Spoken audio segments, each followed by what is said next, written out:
빨리 제대했으면 좋겠고, 대학을 졸업을 앞둔 사람은 빨리 취업했으면 좋겠고, 직장을 가진 사람은 승진했으면 좋겠고, 또 돈 버는 사람들은 돈 좀 많이 벌었으면 좋겠고, 이런 우리의 소망들이 있습니다.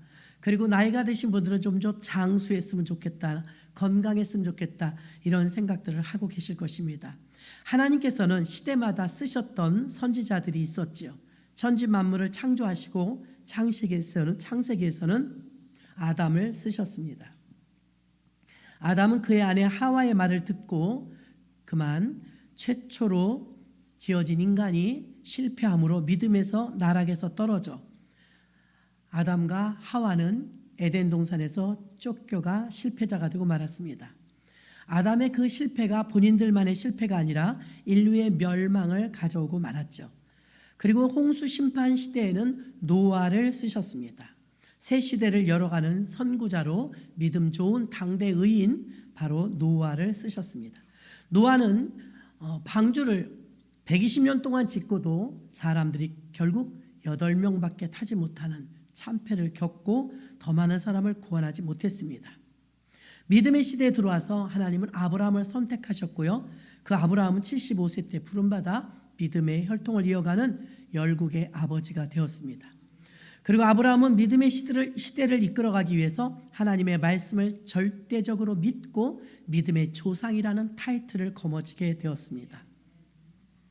율법 시대에 들어와서는 하나님은 모세를 들어 쓰셨고요. 그를 불러서 십계명과 말씀과 율법을 주셔서 하나님은 모세에게 율법을 가르치고 율법을 주심으로 인해서 히브리인들에게 드디어 율법을 맡기셨던 것을 알 수가 있습니다.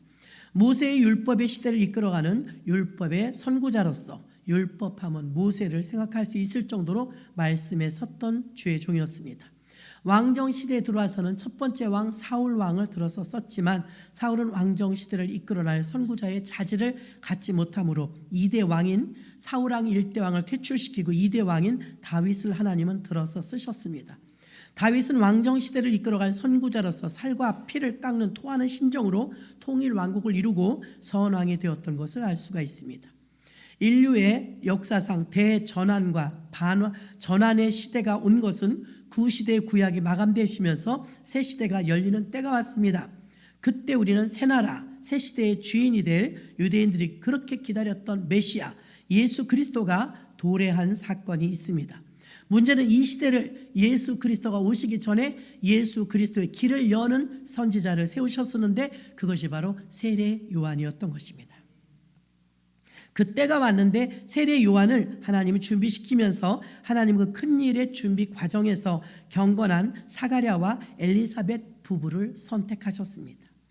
천사 가브리엘을 보내서 수태를 고지하셨고 누가복음 1장 13절로 17절을 보겠습니다. 구약의 주의 종들을 여러분에게 다 나열해 드렸고 신약에 접어들면서 구약의 마지막 종이며 신약의 첫 종인 세례 요한의 출발입니다. 누가복음 1장 13절로 17절의 말씀입니다. 천사가 일러 가로되 사가랴야 무서워 말라 너의 간구함이 들린지라 내 아내 엘리사벳이 내게 아들을 낳아 주리니 그 이름을 요한이라 하라. 너도 기뻐하고 즐거워할 것이요 많은 사람도 그의 남을 기뻐하리니 이는 저가 주 앞에 큰 자가 되며 포도주나 소주를 마시지 아니하며 모태로부터 성령의 충만함을 입어 이스라엘 자손을 주 곧 저희 하나님께로 많이 돌아오게 하겠음이니라. 저가 또 엘리야의 심령과 능력으로 주 앞에 앞서가서 아비의 마음을 자식에게 거스리는 자를 의인의 슬기에 돌아오게 하고 주를 위하여 세운 백성을 예비하리라. 아멘. 이렇게 세례 요한을 구약의 엘리야에 비대껴서 말씀하고 있습니다. 엘리야의 심령과 신약의 세례 요한과 여기 중심이 똑같았다는 거예요. 세례 요한의 중심은 무엇이었으며 엘리야의 중심은 무엇이었을까? 그것을 오늘 보는 것입니다. 1000mm가 되는 만원경을 만들 때는 카메라의 렌즈를요 단독으로 주문한 후에 생산한다고 합니다. 미리 만들어 놓고 파는 다른 만원경과 다르게 이렇게 정밀한 만원경은 미리 선 주문을 해야 만들어 준다고 합니다. 인류의 역사상 여자가 낳은 자 중에 가장 큰 자가 세례 요한이라고 했는데, 이 세례 요한이 태어날 때도 하나님은 주문 생산을 하셨던 것입니다. 세례 요한의 탄생을 보면 하나님이 미리 말씀하시고, 말라기에서는요, 엘리야와, 말라기 4장 5절을 볼까요? 말라기서에 보면 엘리야와 세례 요한과 예수님 사이의 상호 연관성이 분명하고 그들의 사역에 분명한 통일성이 있음을 말해주는데, 말라기 4장 5절에 보라, 여호와의 크고 두려운 날이 이르기 전에, 분명히 나옵니다. 내가 선지 엘리야를 너희에게 보내리니. 엘리야는 벌써 끝난 사람이에요. 들림받았잖아요. 그런데 말라기는 구약의 마지막 성경입니다. 신약에 나타날 첫 번째 종이 어떤 사람이 엘리야를 너희에게 보내리니. 아니, 세례 요한이 왔는데 엘리야의 심정이 똑같은 사람을 보냈다는 거예요. 구약의 인물이었는데, 그래서 엘리야는 구약의 대표적인 능력의 선지자였습니다. 열왕기서에 보면은 엘리야는 갈멜산에서, 오늘 본문에서요, 하나님의 능력을 보인 사람입니다. 하나님이 엘리야와 같은 선지자들을 끊임없이 계속 보내셔서 하나님의 언약을 이루십니다. 오늘 본문에 엘리야의 화신으로 나타난, 지금 읽었던 누가복음의 말씀 세례 요한도 구약 성경의 마지막 선지자 말라기서에 엘리야가 다시 올 것이라는 예언의 성취가 바로 세례 요한이라는 것입니다. 장차 올 엘리야는 부모와 자식 사이에 참된 화해를 일으킬 사람이라고 말하고 있는 것입니다. 누가복음에서 말라기의 예언에 대해서 엘리야가 세례 요한임을 분명하게 말해주는데요, 누가복음 1장 13절에 천사가 일러 가로되 사가랴여 무서워 말라, 너의 간구함이 들린지라, 내 아내 엘리사벳이 내게 아들을 낳아주리니 그 이름을 요한이라 하라. 이름을 벌써 정해줍니다. 누가복음 1장 17절에 저가 또 엘리야의 심령과 능력으로 주 앞에 앞서가서 아비의 마음을 자식에게, 거스리는 자를 의인의 슬기에 돌아오게 하고 주를 위하여 세운 백성을 예비하리라. 여기서 분명히 17절에 엘리야의 심령과 능력을 줬다 그랬습니다. 엘리야와 세례 요한은 동시대 인물이 아닌데 똑같이 보는 거예요. 지금 그럼 무엇이 똑같은가 보겠습니다. 세례 요한과 엘리야의 흡사한 부분, 닮은 부분들이 있습니다. 열왕기 하 1장 7절로 8절에 보니까 왕이 저희에게 이르되 올라와서 너희를 만나 이 말을 너희에게 고한 그 사람의 모양이 어떠하더냐. 엘리야야 어떻게 생겼냐 이 말입니다. 8절에 보니까 저희가 대답하되 그는 털이 많은 사람인데 허리에는 가죽띠를 띄었더이다. 왕이 가로되 그는 디셉 사람 엘리야로다. 자, 엘리야는 털이 많고 허리에 가죽띠를 띄었대요. 마태복음 3장 4절을 보겠습니다. 요한입니다. 광야에 외치는 자의 소리 요한. 마태복음 3장 4절에 이 요한은 약대 털옷을 입고 허리에 가죽띠를 띠고, 똑같죠? 똑같아요. 세례 요한과 엘리야의 닮은 점입니다. 또한 엘리야가 백성들에게 회개를 요구하고, 또한 세례 요한이 첫 번째 복음이 회개하라 천국이 가까웠느니라 복음의 메시지도 똑같아요. 자, 열왕기상 18장 21절에 보면 엘리야가 모든 백성에 가까이 나와 이르되 너희가 어느 때까지 두 사이에서 머뭇머뭇하려느냐. 왜 우물쭈물하냐 이거예요. 여호와가 만일 하나님이면 그를 쫓고 바알이 만일 하나님이면 그를 쫓을지니라 하니 백성이 한 말도 대답지 못하는지라. 우왕좌왕하면서 분명하게 하나님의 백성 편에 서지 못했던 그 믿음 나약한 이스라엘 백성들에게 외쳤던 엘리야의 소리입니다. 세례 요한은 엘리야가 그랬던 것처럼 특히 왕비에게서 똑같이 고난을 받습니다. 엘리야는 우리가 잘 아는 이세벨 아합 왕의 왕비죠. 이세벨의 핍박으로 거의 사지로 몰리면서 이 이세벨로 인하여서 정말 사르밧으로 도망도 가고 엘리야가 갈멜산으로 도망도 가고, 참 왕비 때문에 고난을 겪은 사람이 많지 않잖아요. 왕이 핍박을 하면 했지. 근데 이 두 사람의 공통점은 왕비로부터 핍박을 받는 거예요. 그 엘리야는 이세벨이라는 악녀, 참 이방 여인이 왕비가 돼갖고 온 나라 안에 3년 반 동안 비가 안 왔어요. 비가 안 온 이유는 징계죠. 그 징계 이유는 우상숭배고, 우상숭배 근원은 이세벨 왕비였습니다. 왕비 하나가 잘못 들어가고 온 나라 안에 3년 반 동안 비가 내리지 않았던 때였습니다. 그때 바른 소리를 하고 다니는 엘리야를 죽이지 못해서 안달이나 매일 뒤쫓으면서 엘리야를 죽이려고 했던 사람이 이세벨 왕비입니다. 세례 요한을 볼까요? 세례 요한은 회개하라 천국이 가까웠느니라.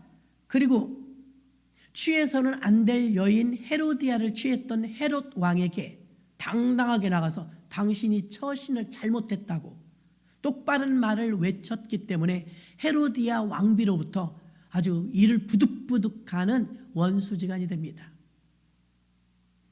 그리고 헤롯의 생일날 헤로디아의 딸이 춤을 추는데 너무 잘 추어갖고 헤롯이 좀 경솔한 말을 하죠. 야, 너 너무 춤을 잘 춘다. 내가 나라의 절반이라도 너한테 줄 테니까 소원이 있냐? 그러니까 소원을 말하는데 엄마 왕이 나에게 소원이 뭐니? 세례 요한의 목이라고 그래. 세례 요한의 목 소쿠리에 담아달라고 그래. 그래서 왕의 그 위엄이 있기 때문에 한번 뱉은 말을 철수하기는 힘들었습니다. 저에게 소원이 있는데요. 세례 요한의 목을 배에서 소쿠리에 담아주세요. 세상에 끔찍하지 않습니까? 그 엄청난 세례 요한의 말로가 헤로디아라는 왕비에 의해서 순교당했습니다. 그러니까 세례 요한과 엘리야는요, 왕비들로부터 핍박과 고난을 받은 게 똑같아요. 또 사역에서도 마찬가지입니다. 엘리야는 엘리사의 계승에 계속 따라오는 엘리사에게 마지막 종착지가 요단강이었습니다. 요단강에서 겉옷을 내어 던지면서 회리바람을 타고 승천했죠. 멋집니다.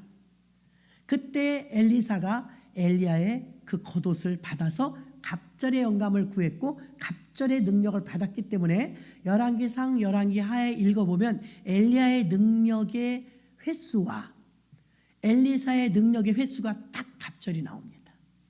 갑절의 능력을 구했던 엘리사에게 하나님은 능력을 주셨던 것입니다. 자, 그 장소가 요단강이었어요. 요단강.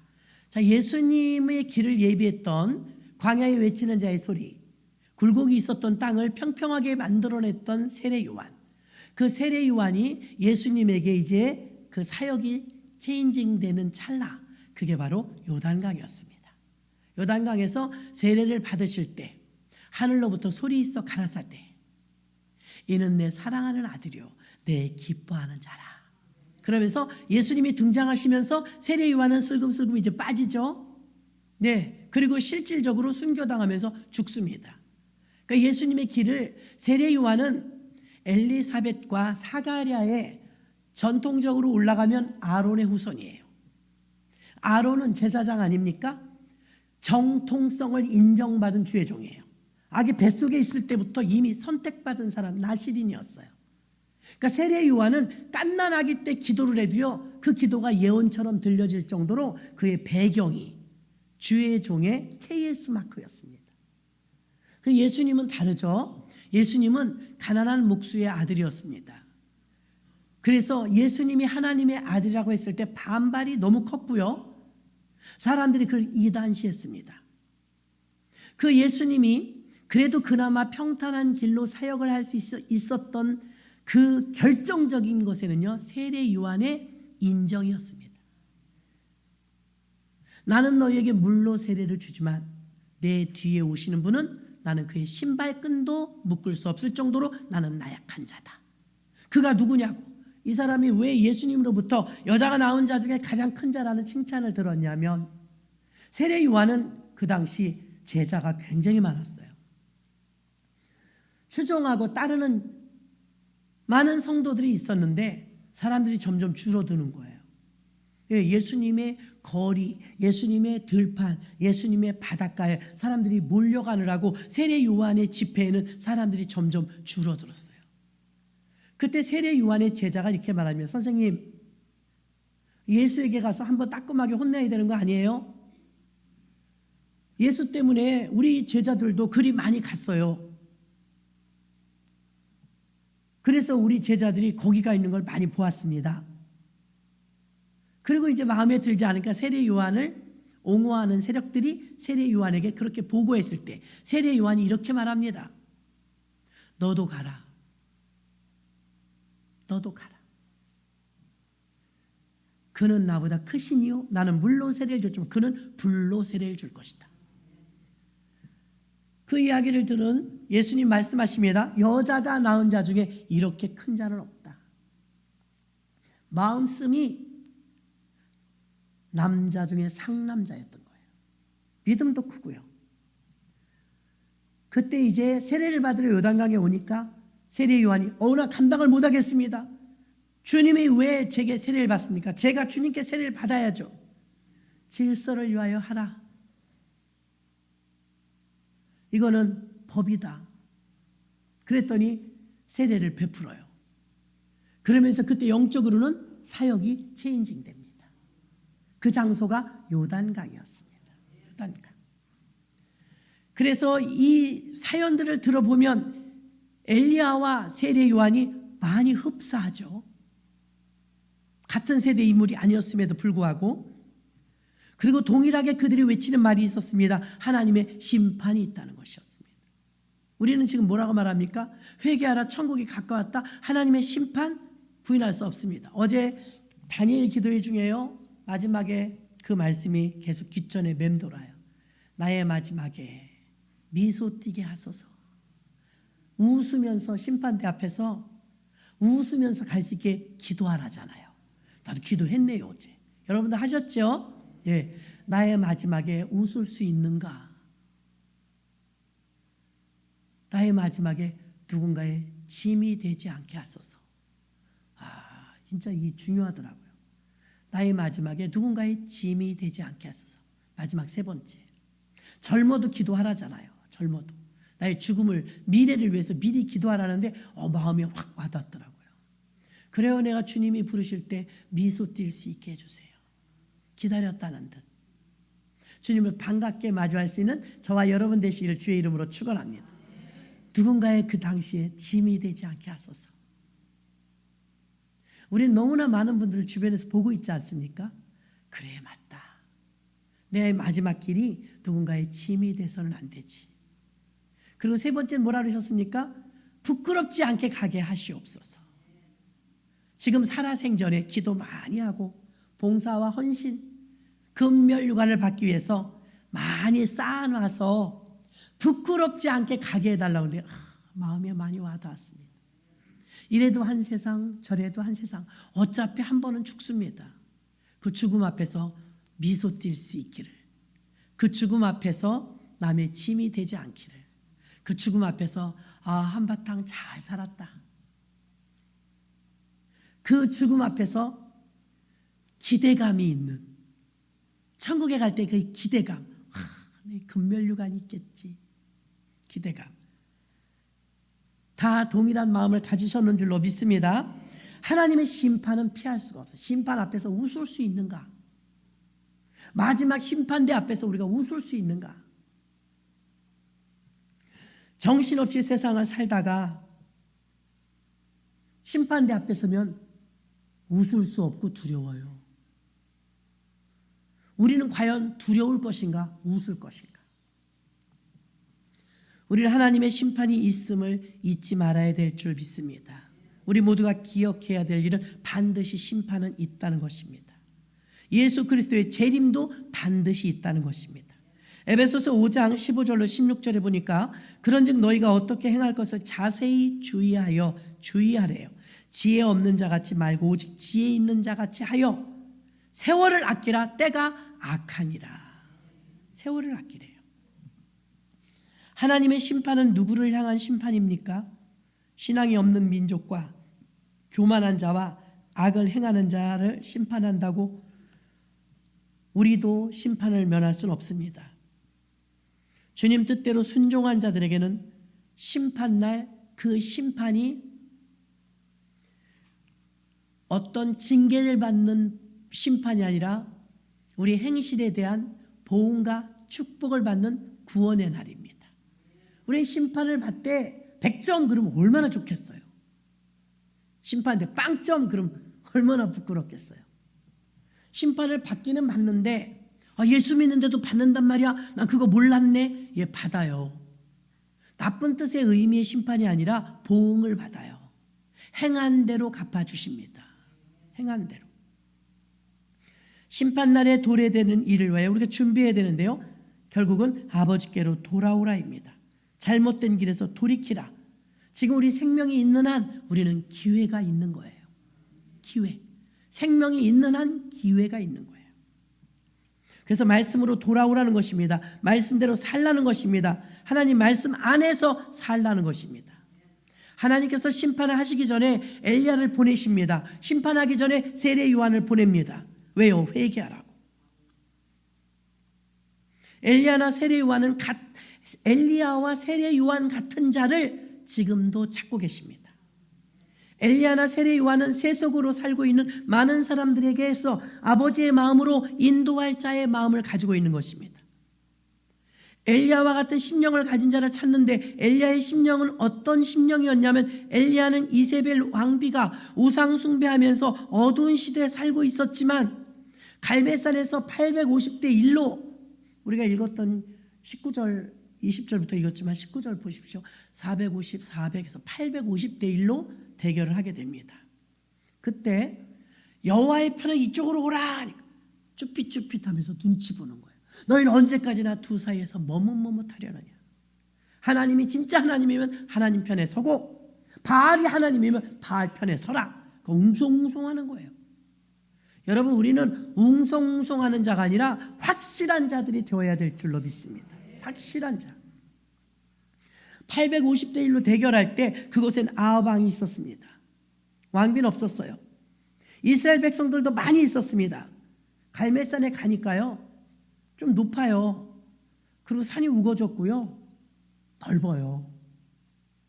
그곳에서 대결이 벌어졌다는 것입니다.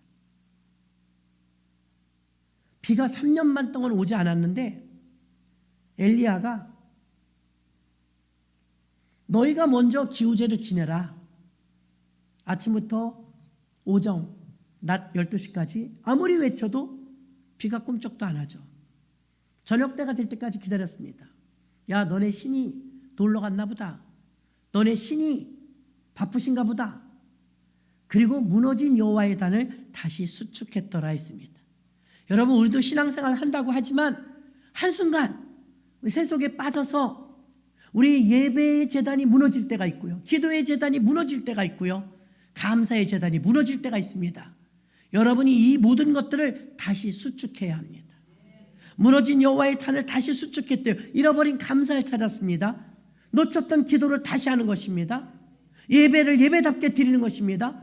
그래서 하나님 앞에 단을 다시 쌓았을 때 그래놓고 아침부터 저녁 때까지 기도한 게 아닙니다. 바알이요 바알이요 하면서 자기 온몸에 피를 냈지만 바알은 꿈쩍도 하지 않았습니다. 죽은 신이 뭘 할 수 있겠습니까? 근데 오늘 본문에서 엘리야는 딱 2번 말합니다. 여호와여, 이 만방의 참신은 오직 하나님이심과 이스라엘 백성들 앞에 응답을 내리실 분도 딱 하나님 한 분이라는 것을, 그리고 내가 비록 850대 1로 있지만 하나님이 세우신 주의 종이라는 것을 이 많은 사람들 앞에서 오늘날 나타내 주시옵소서. 그리고 딱 2번 기도하죠. 여호와여 응답하옵소서. 여호와여 응답하옵소서. 오래 기도해서가 아니라 하나님 마음에 엘리야의 심령이 하나님의 심령을 가지고 아무도 하나님에 대해서 말하지 않고 쉬쉬하면서 어느 쪽에 서야 될지 모를 때 여호와의 영광을 드러내며 하나님의 이름을 더 높이 외쳤던 엘리야의 그 심령이 하나님의 영광과 성호를 드러내고 싶었던 엘리야의 이 마음이 하나님은 흡족하셨던 것입니다. 안티 기독교와 너무나 많은 사람들이 공격적으로 달려드는 매스컴과 교회에 대한 부정적인 인식과 사회적인 모든 몰아치는 일들까지 그 속에서 누가 당당히 나 예수 믿는 자요, 하나님은 살아계십니다, 이렇게 말할 사람이 있으면 주님이 기뻐하시겠는데 별로 없다는 거예요. 오죽하면 사무엘상 17장에 보면 다윗과 골리앗의 싸움이 나옵니다. 거기서도 마찬가지입니다. 골리앗이 하나님을 조롱합니다. 야, 너희가 마하나임 군대야? 하나님의 군대 별거 아니네. 하나님 나 이길 수 있으면 나와봐. 그때 사울왕이 다 지도하고 있었는데 왕자인 요나단도 군병력을 다 가지고 있었던 이스라엘 병사 중에 아무도 골리앗 앞에 나갈 수가 없었어요. 죽을 거니까요. 이길 자신이 없으니까요. 그때 형 3명이 그 전쟁터에 있었는데 아버지의 심부름을 따라서 다윗이 16이나 17밖에 안 됐을 다윗이 먹을 거 싸가지고 갔다가 호령호령하는 골리앗의 목소리를 듣습니다. 그 목소리를 듣고 의분이 일어나는 거예요. 어떻게 우리 만군의 하나님을 저 따위 짐승만도 못한 인간이 조롱하느냐.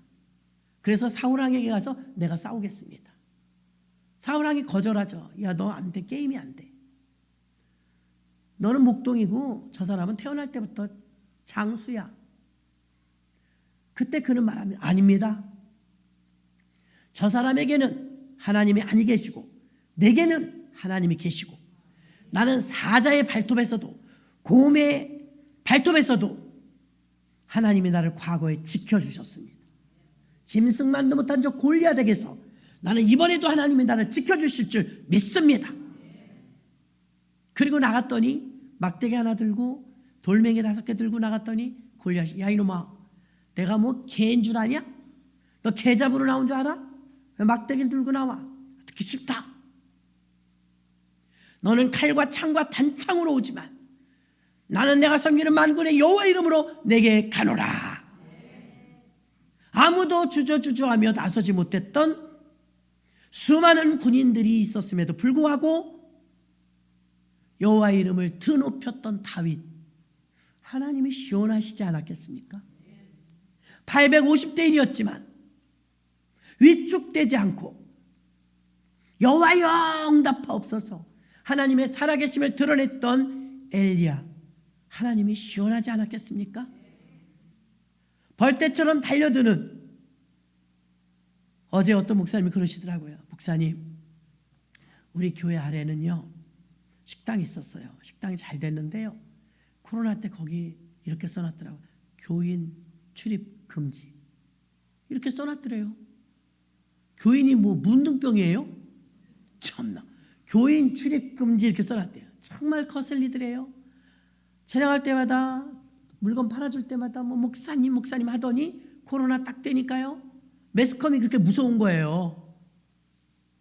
교회에서 마스크 딱 쓰고요 대화도 안 나누고 앞만 쳐다보고 예배만 드리고 식사도 안 하고 다 돌아가서 교회에서 발병된 경우는 한 번도 없었어요. 오히려 7만 명 하루에 오고 가며 타는 전철이 더 위험했다고 하잖아요. 근데 마치 교회가 무슨 원산지인 양, 중국이 원산지인데 교인 금지 이거 심하잖아요. 교인 출입 금지 이렇게 써놨대요. 코로나가 끝났는데 문 닫았대. 교인을 금하더니 자기가 문 닫아서 나간 거예요. 그랬잖아요. 그러면서 얘기하시더라고요. 한 치 앞도 모르는 거예요. 살아남으려고 그랬겠죠. 사람한테 잘 보이려고 그랬겠죠. 교인 출입금지 써놓은 식당이 코로나 끝나면서 문 닫았대요. 850대 1로 갈매산에 새카맣게 사람들이 올라갔을 때 거기서 난 하나님 믿는다고 말하기 쉽지 않았을 거예요. 그런데 바알과 아세라의 주의종들과 대결을 하면서 내가 섬기는 하나님을 너희에게 소개한다. 여호와여, 이 시간 나타내 주셔서 하나님이 살아계시다는 걸 보여주시고 내가 주의 종이라는 것을 나타내 주시옵소서. 여호와여 응답하옵소서.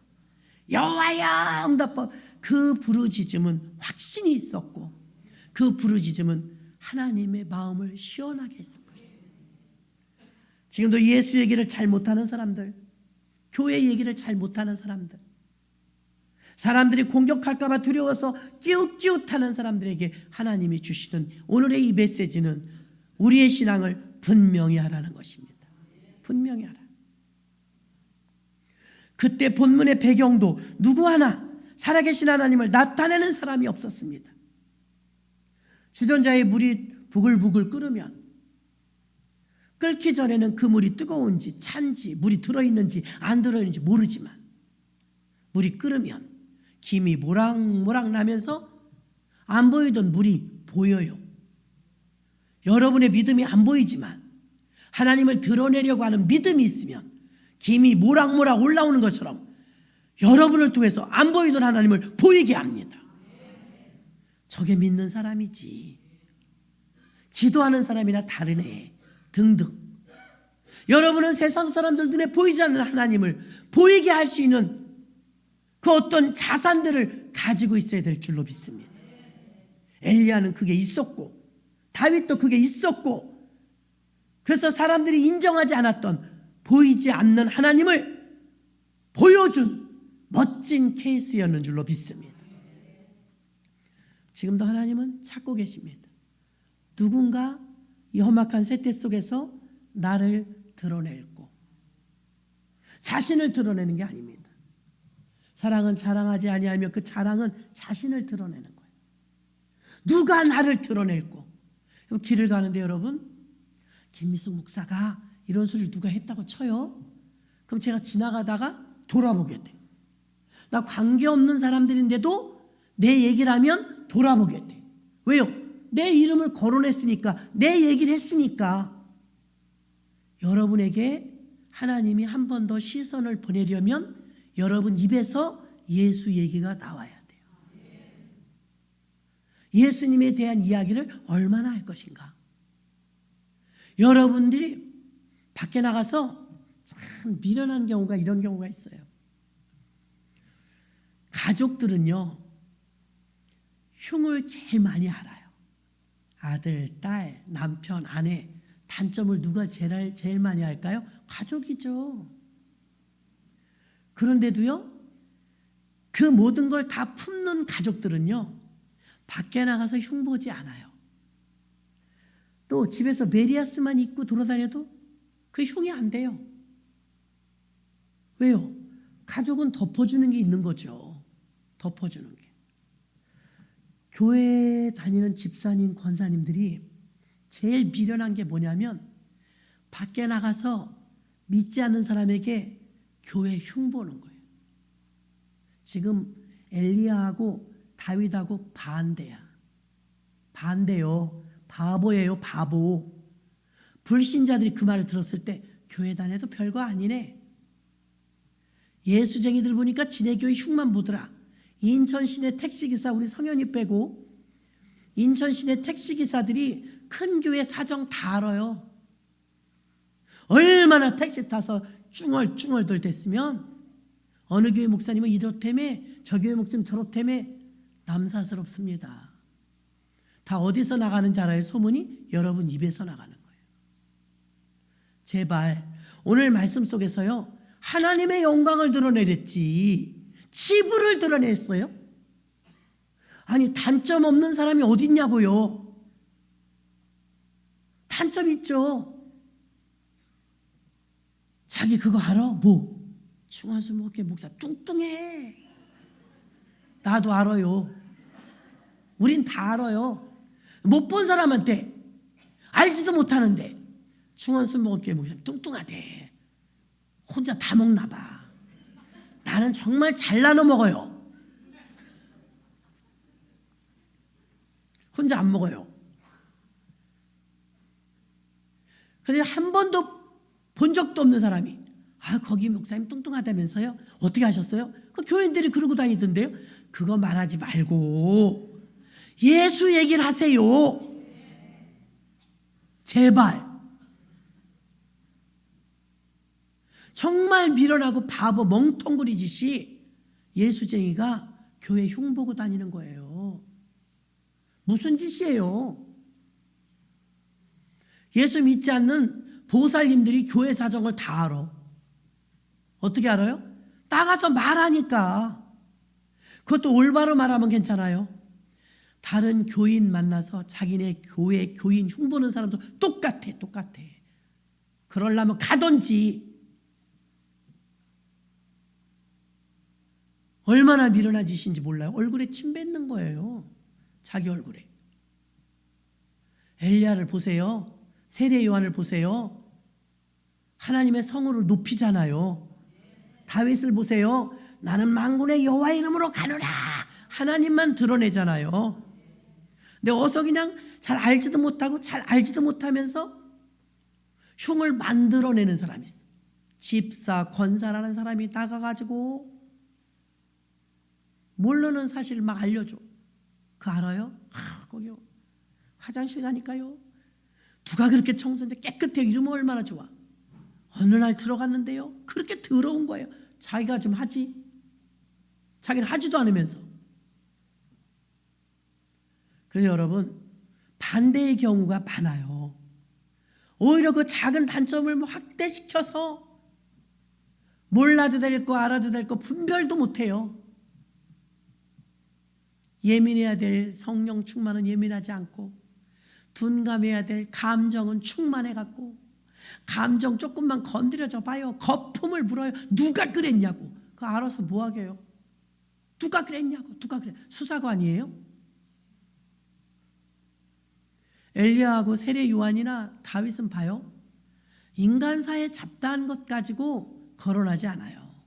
그의 나라와 의를 위해서 큰 것들을 보고 가는 거예요. 큰 것들. 여호와의 성호가 더럽혀지는 걸 견딜 수가 없어야 되는데 교회 목사님 누가 흉봐도 킥킥거리고 같이 말 거들고 교회 아무개 권사 뭐 어땠다더라 저쨌다더라 하는 얘기를 말 거들고 그러면 여러분의 믿음은 영적으로 매일 본전인 줄 아세요. 심으면 뭐해요? 말로 다 까먹는데. 심어도 복으로 못 가요. 왜? 성경에 써 있잖아요. 불로 탄다고 공적이 기껏 해놓고 불평불만하면 공적이 불로 타요. 안 남아요. 봉사는 했는데 헌신을 했는데 매일 같아요. 엘리야의 심령은 그런 더러운 것들이 들어있지 않았어요. 다윗의 심령 안에도 자기를 계속 깎아내리는 형들이 야 이놈아 이 고얀 놈아 교만한 놈아 전쟁이 뭐 장난인 줄 알아? 네가 지금 뻐기려고 나왔어? 막 오해를 하잖아요. 형이. 그래서 싸우던가요? 다윗이? 거기서 싸움 붙었으면 골리앗하고 못 싸워요. 진 다 빼서.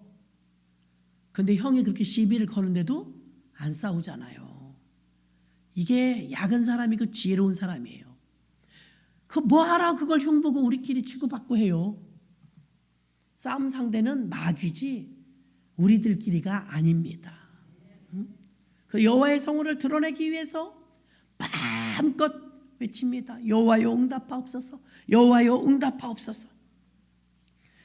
하나님의 이름과 하나님의 성호가 훼손될 때 대한민국도 지금 온 나라 안에서 사회, 공영, 방송, 인터넷 안티 기독교인들을 통해서 계속 기독교를 폄훼하고 프랑스에서 올림픽인가? 할 때도 얼마나 그 비하해요. 최후의 만찬 가지고 조롱하잖아요. 가만히 있으면 안 됩니다. 어떻게 그렇게 비하하냐고요.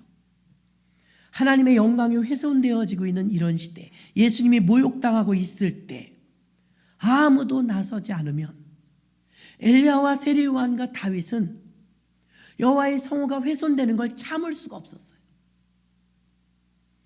하나님의 마음을 시원하게 해줄 수 있을 정도로 아방 앞에서 우물쭈물하던 비겁한 이스라엘 백성들 앞에서 우상의 선지자들 앞에서 하나님 아버지 심정을 알고 믿음으로 목숨을 걸고 나갔던 엘리야. 그는 하나님의 영광을 드높였으며 그런 능력이 그 하나님에게 있다고 확신했기 때문에 850대 1로 여호와의 성호를 외치며 마침내 구약에는 응답이 불이 하늘에서 내려서 재물을 살르는 겁니다.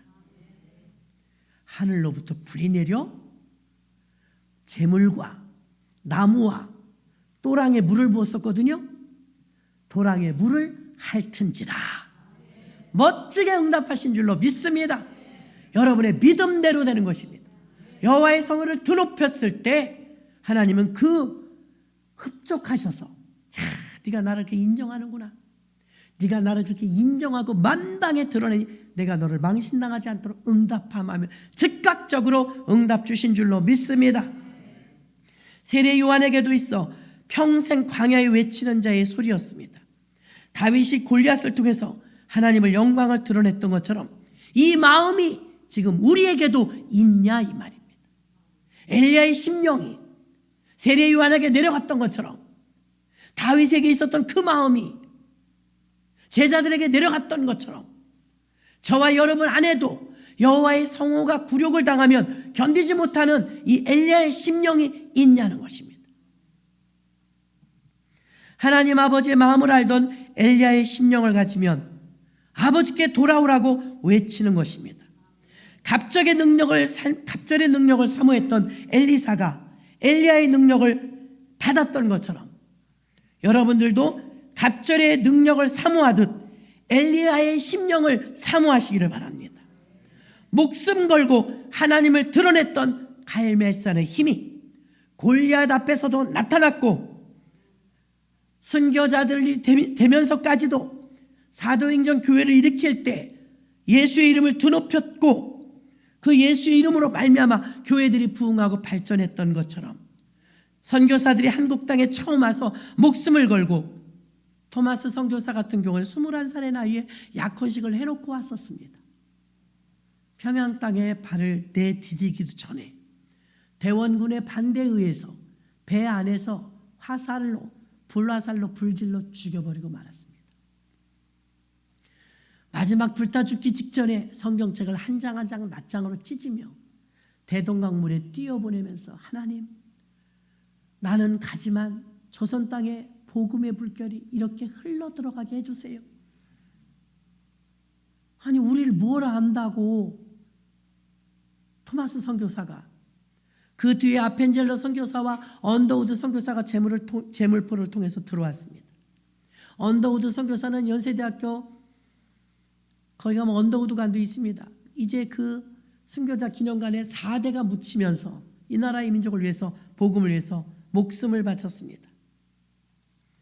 목숨을 걸고 하나님의 이름을 드러냈던 엘리야처럼 선교사들이 한국 땅에 목숨을 바쳐 부활의 복음을 들고 왔던 것처럼 아비의 마음을 아들에게 돌리고 싶은 마음. 아비의 마음이 무엇입니까? 아비의 마음은요, 여호와의 성호를 드러내며 하나님의 이름을 드높일 사람을 찾는데 여호와께로 돌아오라고 외치는 같은 심령을 가진 사람이 얼마 없다는 것입니다. 우물쭈물하면서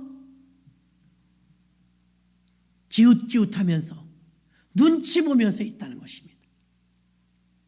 오늘 우리가 통성으로 기도할 때 하나님, 내게도 이 다윗의 마음을 주시고 엘리야의 마음을 주시고 아버지의 심령을 주시옵소서 하고 우리가 기도하여 이 어두워가는 세상 속에서 하나님 여호와의 성호를 드높일 수 있는 하나님의 이름을, 명성을 가리우지 않고 영광을 드러내는 저와 여러분 되시기를 주님의 이름으로 축원합니다. 말씀을 생각하시면서 주여 삼창하시고 이 시간에 하나님 아버지, 나에게도 엘리야의 심령을 주옵소서.